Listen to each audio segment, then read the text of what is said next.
প্রিয় শিক্ষার্থীবৃন্দ, সবাই কেমন আছো? আশা করি সবাই ভালো আছো। আমি সাইদুল হক খান সুজন, সহকারী শিক্ষক, চান্দিনা ডাক্তার ফিরোজা পাইলট বালিকা উচ্চ বিদ্যালয়ের পক্ষ থেকে আজকের এই অনলাইন শ্রেণীকক্ষে তোমাদেরকে স্বাগতম জানাচ্ছি। শিক্ষার্থীবৃন্দ, আমি এখন নবম শ্রেণীর শিক্ষার্থীদের জন্য ব্যবসা উদ্যোগ বিষয়ের উপর একটি ক্লাস পরিচালনা করব। আশা করি তোমরা ক্লাসটি মনোযোগ দিয়ে দেখবে এবং তোমাদের মূল্যবান মতামত এবং কোনো প্রশ্ন বা জিজ্ঞাসা থাকলে অবশ্যই তোমরা এই ভিডিওর নিচে কমেন্ট করে জানাবে। শিক্ষার্থীবৃন্দ, আজকে আমাদের ব্যবসা উদ্যোগ থেকে আজকের আলোচনার বিষয় হচ্ছে আমাদের আত্মকর্মসংস্থান। এটা বর্তমানে আমাদের বাংলাদেশের প্রেক্ষাপটে অত্যন্ত গুরুত্বপূর্ণ একটি বিষয়, আত্মকর্মসংস্থান। কারণ বাংলাদেশের জনসংখ্যার আধিক্যের কারণে আমাদের দেশের যে কর্মশক্তির তুলনায় আমাদের দেশে কাজের চাহিদা খুবই কম। অর্থাৎ এরই ফলশ্রুতিতে কি হচ্ছে, আমাদের দেশে বেকারের সংখ্যা দিন দিন বেড়ে যাচ্ছে। এছাড়া আমাদের দেশে শুধু বেকারদের মধ্যে আবার বিভিন্ন ক্যাটাগরি আছে। শিক্ষিত কিছু বেকার আছে, অশিক্ষিত কিছু আছে, আধা শিক্ষিত, আবার এদের মধ্যে কেউ আছে আবার দক্ষ, কেউ আছে অদক্ষ।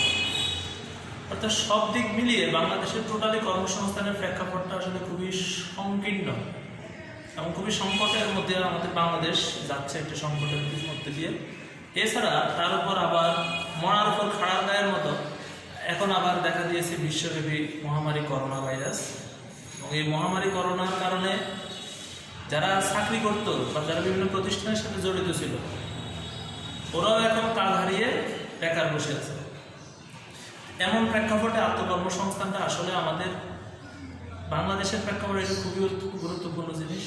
আত্মকর্মসংস্থান মানে আমরা কি বুঝি? আত্মকর্মসংস্থান মানে হচ্ছে নিজের কর্মের ব্যবস্থা করা। অর্থাৎ আমি কোনো সরকারি প্রতিষ্ঠানে চাকরি করব, অথবা আমার মামা আছে, আমার খালু আছে, ওরা আমাকে একটা চাকরির ব্যবস্থা করে দেবে, ওই কারো আশায় বসে না থেকে নিজস্ব উদ্যোগ, নিজের বুদ্ধি এবং অল্প কিছু পুঁজি নিয়ে আমরা এই উদ্যোগ শুরু করতে পারি, আত্মকর্মসংস্থান শুরু করতে পারি। এখন প্রশ্ন হচ্ছে, তোমাদের মনে প্রশ্ন জানতে পারে যে আমি আত্মকর্মসংস্থান এর উদ্যোগ নেব, ভালো কথা, কিন্তু আমি কোন কাজ করব, ঠিক না? প্রশ্ন আসতে পারে। এই জন্য আমি আজকে তোমাদেরকে আত্মকর্মসংস্থানের কিছু ধারণা দেব, যে এখানে আত্মকর্মসংস্থানের কিছু উপযুক্ত ক্ষেত্র যেগুলো সচরাচর আমাদের হাতের নাগালেই আছে, এবং আমরা এই উদ্যোগগুলোতে জড়িত হয়ে আমরা আমাদের বেকারত্ব দূর করে পরিবারে আমরা সচ্ছলতা এবং নিজেরা আত্মনির্ভরশীল হয়ে প্রতিষ্ঠিত হয়ে নিজেকে গড়ে তুলতে পারি। প্রথমে আছে, দেখো, আত্মকর্মসংস্থানের একটা ক্ষেত্র হচ্ছে মৃৎশিল্প। মৃৎশিল্প মানে হচ্ছে মাটি দিয়ে তৈরি বিভিন্ন ধরনের খেলনা, হাঁড়ি পাতিল, এ জাতীয় জিনিস তৈরি করাকে বলা হয় মৃৎশিল্প। এই শিল্পের মাধ্যমে আমরা কি করতে পারি? আত্মকর্মসংস্থানের উদ্যোগ গ্রহণ করতে পারি। এছাড়া আছে, লক্ষ্য করো, বাঁশজাত দ্রব্য প্রস্তুত। বাঁশ হচ্ছে আমাদের বাংলাদেশে এটা অ্যাভেলেবেল একটা প্রোডাক্ট। বাঁশ দিয়ে বিভিন্ন ধরনের খেলনা, একতারা, দোতারা, অথবা বাচ্চাদের জন্য ছোট ছোট ফল, বিভিন্ন জিনিস বাঁশের তৈরি। আবার বিভিন্ন ধরনের জুড়ি, যেগুলো কৃষকরা ধান চাল রাখার জন্য ব্যবহার করে, এই ধরনের জুড়ি আমরা কি করতে পারি? প্রস্তুত করতে পারি, বাঁশজাত দ্রব্য প্রস্তুত। এটার মধ্যে দিয়েও আমরা কি করতে পারি? এটার মাধ্যমে আত্মকর্মসংস্থানের ব্যবস্থা করতে পারি। তারপর আছে টেইলারিং। এটা আসলে আমরা আমাদের দেশে একটা ধারণা যে টেইলারিং সম্ভবত শুধু মানে মেয়েদের জন্য না, মেয়েদের পাশাপাশি নারীদের পাশাপাশি পুরুষরাও কিন্তু টেইলারিং কাজ শিখে নিজেদের একটা কর্মসংস্থানের ব্যবস্থা করতে পারি আমরা। তারপর হচ্ছে মাছের জাল তৈরি। যেহেতু বাংলাদেশ নদীমাতৃক দেশ, এখানে আমরা সারা বছরই আমরা কি করি? আমাদের পুকুরে, জলাশয়ে, নদীতে, দিঘিতে আমরা মাছ ধরি, মাছ হারিয়ে আবার আমরা এগুলো বড় করি। মানে অর্থাৎ মাছ ধরার কাজে আমাদের জাল কিন্তু প্রয়োজন। অর্থাৎ এটা চাহিদা আমাদের দেশে সবসময় থাকে। আমরা জাল তৈরির মাধ্যমে আমরা কি করতে পারি? আত্মকর্মসংস্থানের ব্যবস্থা করতে পারি। তারপর হচ্ছে কাঠের আসবাবপত্র তৈরি। কাঠের আসবাবপত্র এটাও খুব জরুরি জিনিস। বাসা বাড়িতে এখন সবাই জীবনযাত্রার মান উন্নয়ন হচ্ছে, আধুনিক হচ্ছে, সবাই এখন টুকটাক ফার্নিচার তৈরি করে এগুলো বাসার ব্যবহারের জন্য। আমরা এই সকল কাজে নিজেকে ইনভলভ করতে পারি। তারপর হচ্ছে মাটির বাসন প্রস্তুত, কামারের কাজ, আলু চিপস তৈরি, খেলনা তৈরি, সবজি চাষ, এরপর আছে বেতের সামগ্রী তৈরি, বেকারি। আমরা যে বিস্কিট, চানাচুর এই জাতীয়, পাউরুটি এই জাতীয় জিনিসগুলো ছোট পরিসরে, স্বল্প পরিসরে আমরা করতে পারি। বেকারি, এমব্রয়ডারি, গবাদি পশু, পোল্ট্রি ফার্ম, এটা খুবই একটা মানে আত্মকর্মসংস্থানের ভালো একটা মাধ্যম এটা। এবং অনেকে করেও, অনেক আমাদের পরিচিত আমরা অনেকে দেখতে পাই যে পড়ালেখা শেষ, হাতে অল্প কিছু টাকা আছে, 2-3 লক্ষ টাকা দিয়ে দুইটা মনে করো গাভী কিনে নিল,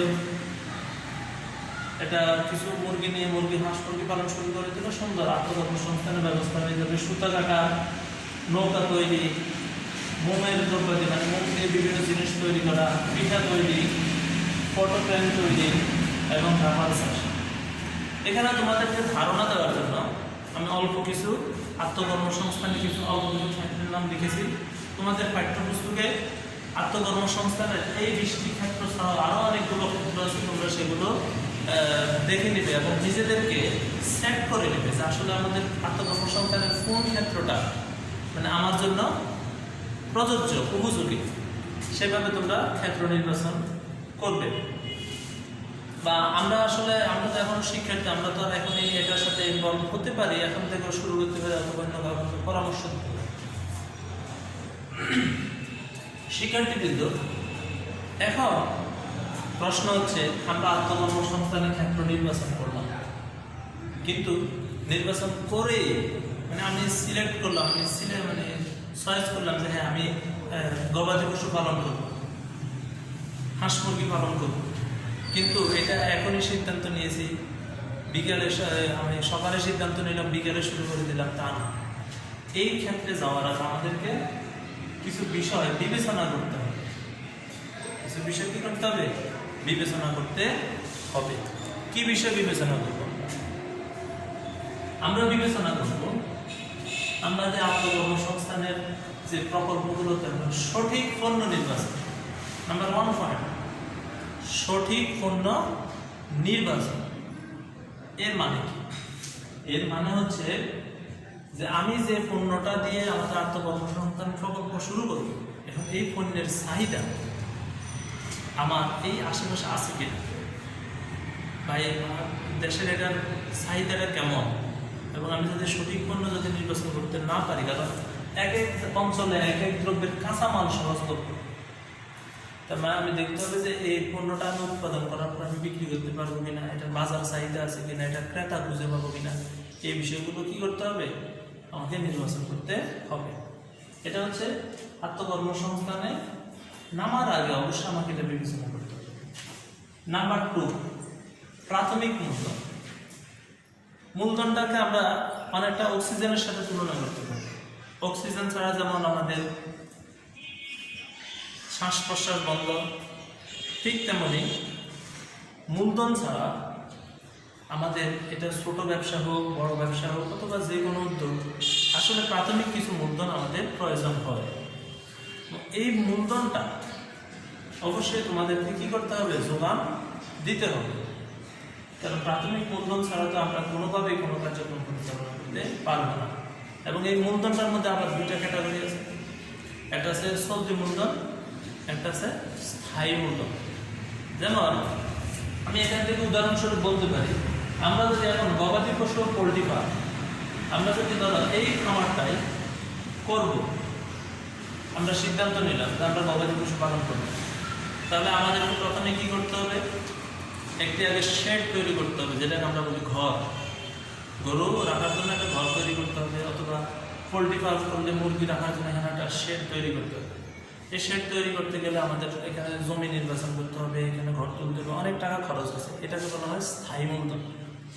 তারপর কি করতে হবে? দেখো, গবাদি পশু পালন করলে প্রথমে 2টি দুধের গাভী কিনতে হবে, 1 লক্ষ টাকা করে, 2 লক্ষ টাকা, অথবা 50,000 টাকা করে 1 লক্ষ টাকা।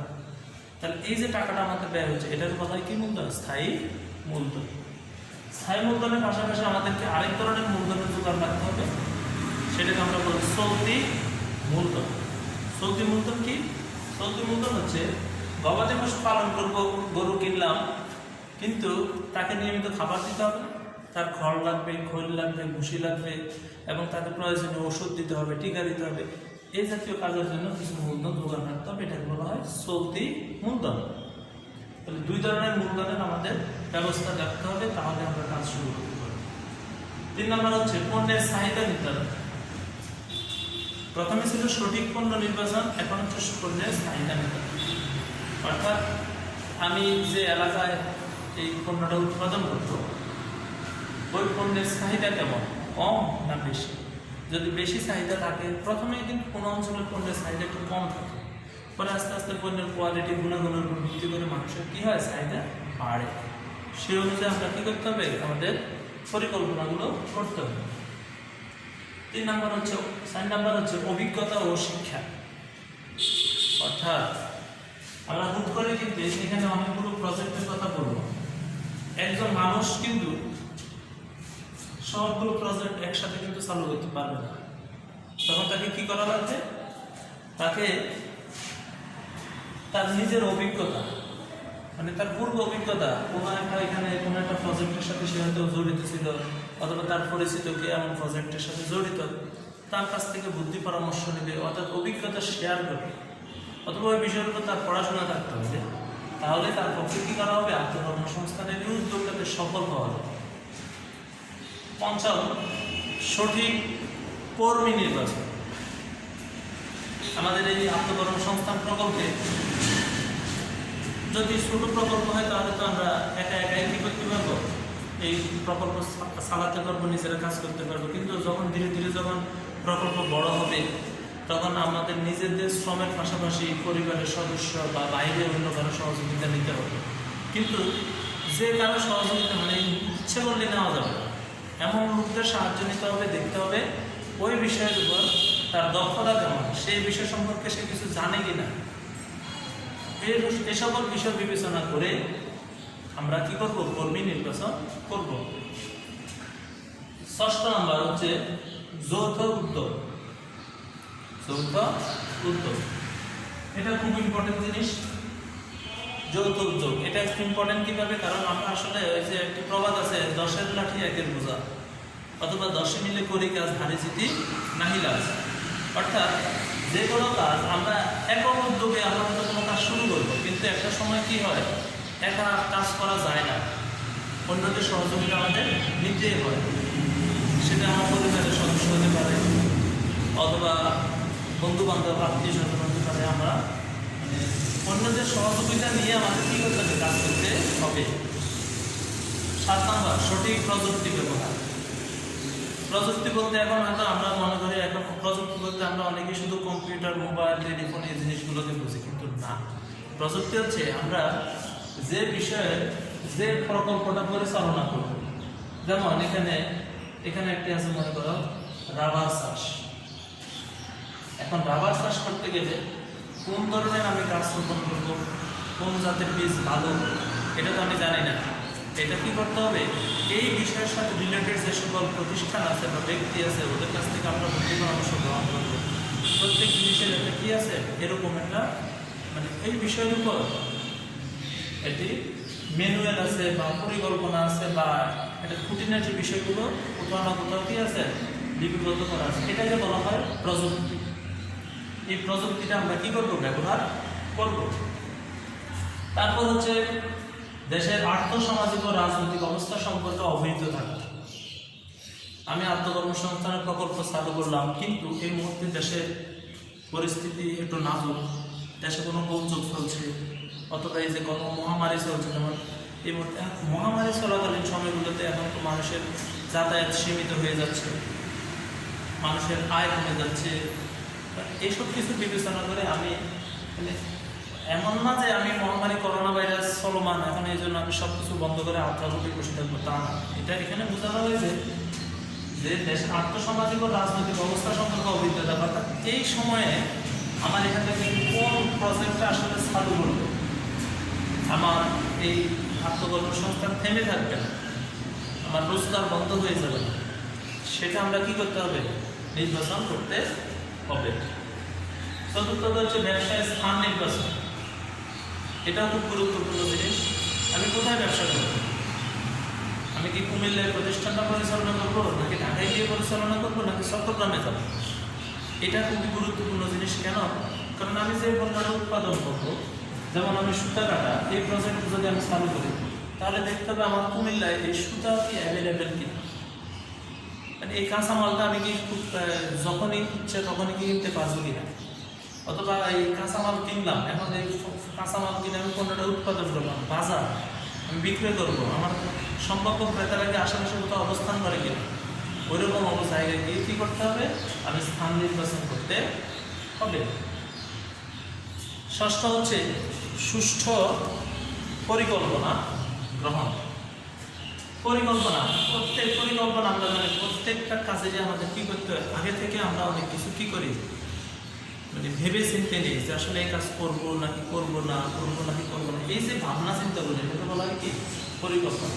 অর্থাৎ পরিকল্পনাটা যদি আমার যদি সঠিক না হয়, তাহলে কিন্তু আমাদের আত্মকর্মসংস্থানের মানে প্রকল্পটা উদ্যোগটা বেঁচতে যেতে পারে, আমরা ব্যর্থ হয়ে যাবো। জন্য আমাদেরকে একটি সুষ্ঠু পরিকল্পনা, সার্বিকভাবে একটি সুষ্ঠু পরিকল্পনা গ্রহণ করতে হবে। তো শিক্ষার্থীবৃন্দ, আশা করি তোমরা কিছুটা ধারণা পেয়েছ যে আত্মকর্মসংস্থান কোন কোন ক্ষেত্রগুলোতে আমরা আত্মকর্মসংস্থান প্রকল্প গ্রহণ করতে পারি, এবং এই প্রকল্পগুলো গ্রহণের আগে আমাদেরকে ওই উপরোক্ত বিষয়গুলো বিবেচনা করতে হবে। তো এখন এই পয়েন্টগুলো আলোচনা করলাম, তোমাদের পাঠ্যপুস্তক দেখে তোমরা আরো একটু ডিটেলস জেনে নিবে।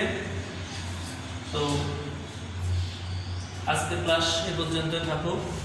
তোমাদের সামনে হাজির হব আত্মকর্মসংস্থানের আরও একটা অধ্যায় নিয়ে আমরা পরবর্তী ক্লাসে আলোচনা করব। ততদিন তোমরা সবাই ভালো থাকো, সুস্থ থাকো। আল্লাহ হাফেজ।